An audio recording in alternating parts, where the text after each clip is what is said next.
Zimbabwe's army denies coup, but blasts ring out in Robert Mugabe's capital.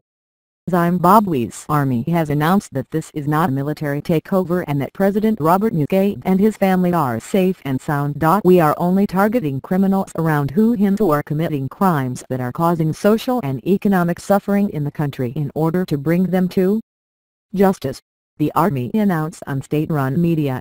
Zimbabwe is for the first time seeing an open rift between the military and the 93-year-old Mugabe after he fired his deputy and longtime ally, who had military support. The announcement comes after a night of unrest with military vehicles in the capital and several explosions heard in the capital. Speculation the coup is being launched against longtime leader Robert Mugabe. Several loud explosions echoed across central Harare after troops deployed on the streets of the capital and seized the state broadcaster. The reason for the blasts was not immediately apparent.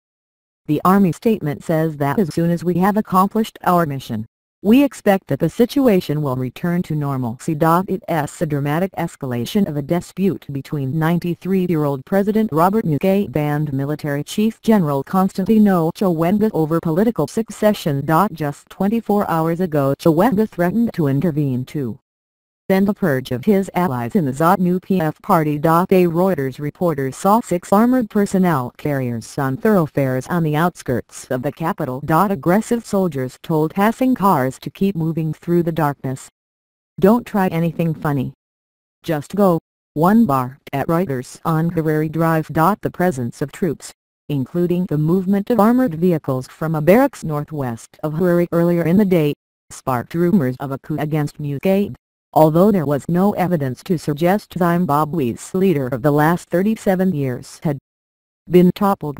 Isaac Moyo, Zimbabwe's ambassador to neighboring South Africa, dismissed the talk, saying the government in Harare was intact and blaming social media for spreading false information. "There's nothing really happening.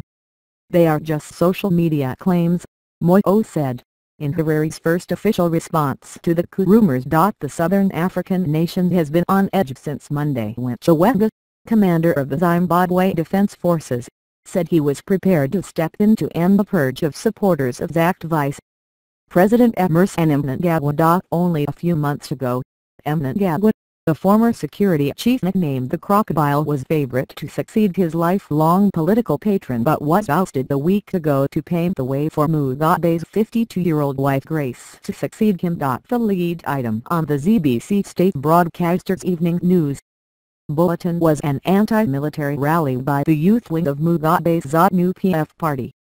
However, the channel then missed its usual 11 p.m. bulletin, without providing an explanation.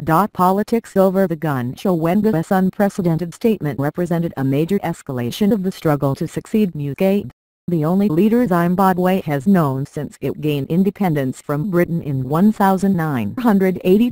Mugabe chaired a weekly cabinet meeting in the capital on Tuesday, officials said, and afterwards ZANU-PF said it stood by the primacy of politics over the gun and accused Chiwenga of treasonable conduct meant to incite insurrection. The previous day, Chiwenga had made clear the army's refusal to accept the removal of Mnangagwa, like the generals of veterans of Zimbabwe's anti-colonial liberation war, and the presumed accession of Grace, once a secretary in the government typing pool. Local government minister Xavier Kashuku, a leading figure in her relatively youthful G40 faction, refused to answer Reuters questions about the situation in Harare. "Time in the meeting," he said, before hanging up shortly before midnight. Army, police and government spokesmen refused to answer numerous phone calls asking for comment. Defending our revolution, neither Mugabe nor Grace have responded in public to Chiwenga's remarks, and state media did not publish his statement. The Herald newspaper posted some of the comments on its Twitter page but deleted them. The head of ZANU-PF's youth wing, which openly backs Grace, accused the army chief of subverting the constitution. Defending the revolution and our leader and president is an ideal we live for, and if need be it is a principle we are prepared to die for, Youth League leader Kujay Chipanga said at the party's headquarters in Harare. Grace Mugabe's rise has brought her into conflict with the independence-era war veterans, who enjoyed privileged status in Zimbabwe until the last 2 years. Then they spearheaded criticism of Mugabe's handling of the economy. In the last year, a chronic absence of dollars has led to long queues outside banks and an economic and financial collapse that many fear will rival the meltdown of 2007 to 2008, when inflation topped out at 500 billion%. Imported goods are running out, and economists say that, by some measures, inflation is now at 50% a month. According to a trove of intelligence documents reviewed by Reuters this year, Mugabe has been planning to revitalize the economy by bringing back thousands of white farmers kicked off their land nearly 2 decades ago and patching up relations with the likes of the World Bank and IMF. Whatever the outcome, analysts said the military would want to present their move as something other than a full-blown coup to avoid criticism from an Africa keen to leave behind the Cold War continental stereotype of generals being the final arbiters of political power. A military coup is the nuclear option, said Alex Magath, a UK-based Zimbabwean academic. The coup would be a very hard sell at home and in the international community.